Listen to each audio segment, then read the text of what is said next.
ব্যাংকের ভল্টে ঢুকে চুরির চেষ্টার অভিযোগে ইতালির মিলানে এক বাংলাদেশিকে গ্রেফতার করা হয়েছে।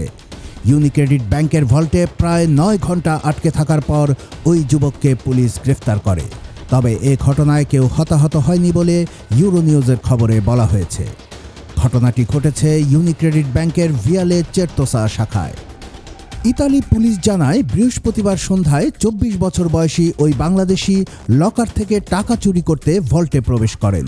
এরপর রাত 9টার দিকে সিসিটিভিতে নিরাপত্তা কর্মীরা দেখতে পান ওই ব্যক্তি লকার খোলার চেষ্টা করছেন।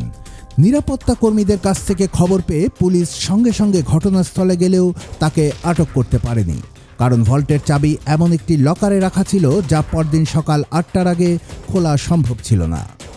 পরে ফায়ার সার্ভিসের কর্মীরা কয়েক ঘন্টা চেষ্টা চালিয়ে সেই লকার থেকে ভল্টের চাবি উদ্ধার করেন।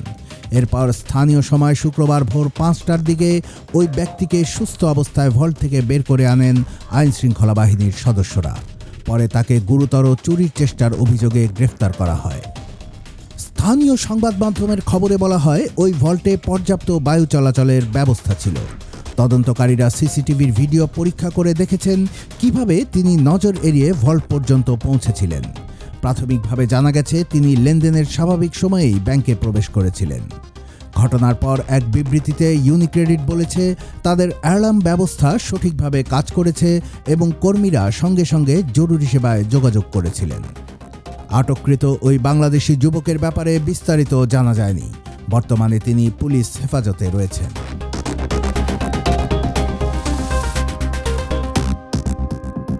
কুমিল্লার কাগজ নিউজ ডেস্ক।